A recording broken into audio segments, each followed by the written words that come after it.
Struggling with team turnover or culture misalignment in your family law firm? The root of the problem might not be your people. It could be your mission, vision, and values. Let's fix that. Welcome to the Revenue Roadmap Podcast, the show designed specifically for growth-minded family law professionals. We dive into practical strategies to drive more revenue and increase profits for your firm, one insight at a time. I'm Tyler Dolph, CEO of Rocket Clicks, which is our full-service digital marketing agency focused exclusively on helping family law firms scale with smarter marketing and operational strategy. Today, I am joined by Tony Carls and JP Vanderlinden. Tony is our president here at the agency and also the co-founder of our law firm, Sterling Lawyers, which is a 30-plus attorney firm. And he has seen firsthand how internal alignment can make or break a firm. We also have JP Vanderlinden, who heads up our operations here at Rocket Clicks. JP brings a deep expertise in operational leadership and team performance, making him the perfect guest to unpack today's topic. So today we're going to talk about breaking down the mission, vision, and values trifecta, what they really mean, why they matter more than you think, and how to embed them in your culture to supercharge engagement and hiring within your family law firm. If you like this episode, we do a deep dive into all three of these as separate podcasts. So make sure to follow us along for that deep dive. Gents, great to have you back. Today, we are doing a big overview on mission, vision, and values. If you continue to listen to this series, we will go deeper into each of these subjects, but today we are going to, at a very high level, talk through what each of these mean. JP, why don't we start with our mission? Tell us what a mission is, why it's important, and then, Tony, let's talk about the why for a family law firm. Yeah, so there's three parts here, and they all kind of get clumped together. You often talk about them together. Mission is kind of the big overarching, like what we're trying to accomplish here. The big vision, the big why for why you exist. The vision is a little bit more specific, and so usually it has some like quantifiables of like what does it look like when you achieve the why, and like what's the steps you're going to take to get there. And then the values are all about behaviorally, what are you going to do in the day-to-day? What's your team going to do that's going to lead you to accomplishing your mission and your vision? So basically, where are we headed? What does it look like? And how are we going to get ourselves there? It's kind of the three parts: mission, vision, and values. Yeah, where this becomes really important is, when one of the previous podcasts we did, we talked about kind of the people framework of a, align, develop, transition. The first step of getting that framework put in place is having a really clear, compelling mission, vision, values, because that's going to be your foundation for all of your people systems. So when we talk about people systems, it's what a lot of this overarching series is about people and people systems. This is the absolute foundation of it: mission, vision, values. So if you don't have it and it isn't clear, basically you're building a house really soft or sandy substance, and then you're gonna see the org just go the way it's going to go because you haven't defined it, you haven't made it clear, and it's really important to do that. 100%. And who, JP, who should build the mission, vision, values for a family law firm? Yeah, it's got to come from the top down. It's got to come from the leadership. It's got to come from the folks who are directing where you're going. Because if you don't have a clear vision, if you can't articulate it, the odds of your team being able to are incredibly low. And I will say, like, one of the temptations, and I've actually heard this from folks who have led organizations or growing their organizations, is there's a temptation to like involve like everyone in it. Like, what do you guys think it should be? What do you want it to be? And it's like, there's a time and a place to get feedback and input, but this is not it. This is the place for you to make a definitive statement and plant your flag on what you stand for, what you will and will not tolerate, and where you are going. This is your differentiation for your team internally. This is not a democracy. You need to step forward and you need to own this as the leader.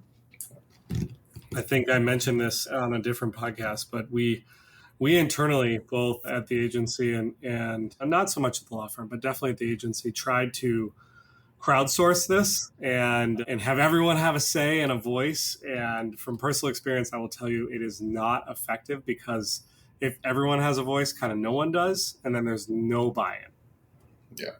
When we crafted ours over at Sterling, it was Jeff Hughes kind of created the first version of what we called our vivid vision, which included mission, vision, values, and like being part of the co-founding team. I didn't know what a law firm should look like, so he took first stab at it, and then we wrestled over that for probably 3 to 4 weeks of just crafting that statement and defining like who we are and what we're going to be, and then then we read that out loud to each other every week to just reinforce it and kind of come back to who we said we're going to be. Are we making decisions in that? Are we executing against it?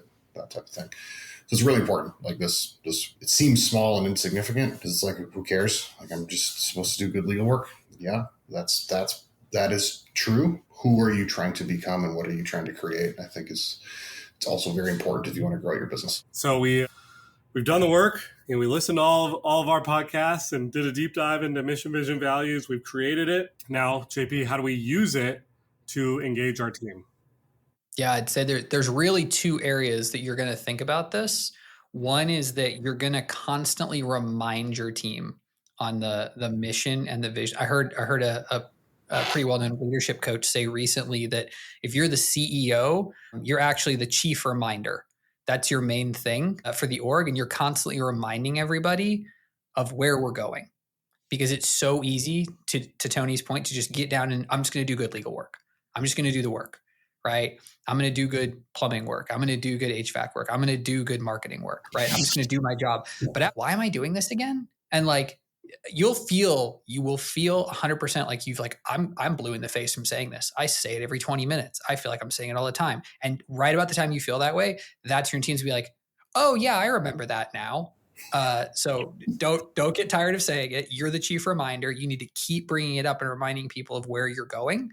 That's one really big thing. We do that once a week with our team. We also do that on a monthly basis where we deep dive further. So like, you got to figure out your cadence and your rhythms, but you're going to assume people remember it because it's super important and close to you, and they don't at all. So Tony, I know you guys had some rhythms at the law firm for the vivid vision that you use as well to kind of think about that reminding. Mm-hmm. Yeah, that was something that we would read as a leadership team once a week, and then the individual teams and their L10s would also read it once a week. And it's just an opportunity to like come back and prevent the drift from continuing to drift. So I'd also say like this is, in a family law firm, these are really intense emotional conversations at times, a good chunk of them. So having like really good clarity of like why we're doing what we're doing can really help you get through some of those tough times, because like you can kind of get mired down into that and forget like what's the purpose of what we're doing, why are we here, because some of that comes along with, but if you kind of remember what the real why was behind your mission, like at Sterling, ours was empower family law clients. Super simple. So every decision we made went through that lens. It helps us during those times we have to make hard decisions. I think the second piece, how you asked about how it gets used. So like Tony said, the first piece is like you're repeating it, you're reminding it, you're using it as a filter. The second piece is really specific to the values. Values should be behaviors that you're looking for from your team. And you use those value behaviors to hire, to fire, and to reward. Like, it's very straightforward. Like, these are the things that you use to evaluate every single potential team member or current team member. Are they living out our values? So they have to be, when you're forming them, you have to ask yourself, would I fire somebody for not doing this? Would I hire somebody who does all these things? How would I reward people for doing this? And if you're not willing to live that out, don't put it in your values. It's not about. Absolutely not. It feels false. It feels fake. People can smell that a mile away, and they want authenticity when they're joining someplace and they're hitching up. They want to buy into the vision. So you have to operationalize them very much in the hiring process, the onboarding, the coaching, every step along the way. And then when it comes down to it, like when you're giving people praise, tie it to a value. When you're giving people bonuses, show how they're living out the values. Because what you're showing the rest of the organization is these are the behaviors that we want you authentic. If you say we're going to be candid, if you say we're going to be hardworking, you have to follow through on that every week, every day, giving those praises, giving those shout outs, giving those bonuses, saying, hey, this person's not here anymore because they didn't live out our values. We didn't see them showing up the way we needed to. Well said. Yes, has to be the lens to which you're evaluating your law firm team members on. So, in concept, sounds great. So one of the things that we do is our final interview is a presentation from a potential hire, and they got to present to us why they're a good fit for Rocket Clicks and our mission, vision, values, and why Rocket Clicks is a good fit for them. So it's two-sided, and they got to deliver that presentation. And if they can't articulate that, it's not a great interview, and we typically pass on those opportunities. But it really gives you an opportunity to see, like, are they actually passionate about the things that we're passionate about, or is this just going to be like a butt in the seat? Because butts and seats don't really work. Like, that's not something that typically will actually help you grow and sustain growth over the long term. I mean, in other ways, we get real specific with our vision. So we break it down into 3 buckets. We'll talk more about it when we get into that. But it's like, we want our legacy to be, like, what's the impact we're making in the marketplace? How do we want to impact people? And then financially, what do we want to accomplish? So it kind of gives 3 different lenses of where we're trying to head. And then there's very clear ways that you can operationalize that. So, like, one of ours here at Rocket Clicks is we want to achieve 1,000 PBF goals with our team in the next 10 years. So that's personal, professional, financial goals. We want to see our team accomplish 1,000. So how do we operationalize it? We got to track it. We got to execute, have conversations. We got to do lots of things in coaching. We got to celebrate as we're getting closer to those milestones. So there's a lot of ways that you can, like, once you get specific, you can then really create operations behind it to make it real and make it part of the culture, not just something that's, like, said every week, but it's actually something that's lived. Process. We literally have the employee self-diagnose, self-assess against the values and the manager. And it'd be super easy to, like, rate yourself on a scale of 1 to 10 or something. And, like, that's the end of it. But, like, I mean, reach for the uncomfortable. We don't just ask them to say, like, are you good at this core value? We say, please provide specific examples of times when you have lived out this core value well. And so, like, if you say, oh, I'm great, and you can only come up with 2 examples where you lived it out well, you're probably not great. Like, you probably need to have 10 examples, and you have to pick 4 of them that you're going to give because you ran out of characters. Like, or you're actually just kind of, like, okay at it. And we're going to talk about, like, what does it look like for you to model this with integrity for the rest of the organization and be authentic with it. So really make it, like, part of the ongoing process. Put in your performance reviews, show your team that you're serious about it, because to the degree that you are, they will take it seriously. And to the degree that you aren't, they'll just go, this is just fluff on the wall and I don't have to care about it. And like that, so like that little last point, I think is so important, because when you said the degree to which you take it seriously the team will never take it more serious than you, and they will likely take it less serious than you. So the degree to which you take it seriously will dictate how serious they take it. You have to own it. Really be truly authentically you, because if it's not going to be the team. So yeah. 100%. I totally agree. And I feel like we've, wanted to end on a few pitfalls or how companies do this poorly, which I know we've talked about a few of them, but JP, any that we missed that, law firm owners can avoid when truly building out their mission, vision, values? Yeah, I'd say there's probably 2 that I would call out. One is being unspecific with your language, being vague. And so if you're not detailed with your values, with your vision, then people are going to have different interpretations, and they're going to think they're living it out when they're not. And so you need to be crystal clear to the point where if you're not repelling somebody with the way you describe it, you're probably not being specific enough and clear enough. Yeah, I 100% agree with that. I always say one of the biggest reasons I love the Cowboys and I love the Yankees is because most people that like baseball, or most people that like the NFL football, they either like the Cowboys or they hate them. They either like the Yankees or they hate them. I'm like, perfect. Well, that's great branding, because now you have an opinion and you know who they are. Versus, I don't even know what the Cleveland Indians' new name is, because most people don't care about that team. It's like they don't like create any emotional response. And to JP's point, if you're trying to be everything to everyone, you're actually nothing to everyone. Like, you haven't repelled anyone, you haven't attracted anyone. It's just mush. So, and I would say if you do have them clearly articulated out and you're doing this within your firm, if you're not living these values out and you're not, like, allowing them to have financial impacts, because you're going to have situations where you have a client that they're going to try to push you outside of your values, or it's an opportunity you really shouldn't take. And like, are you willing to truly live that? Because if you're not, your team isn't going to trust you.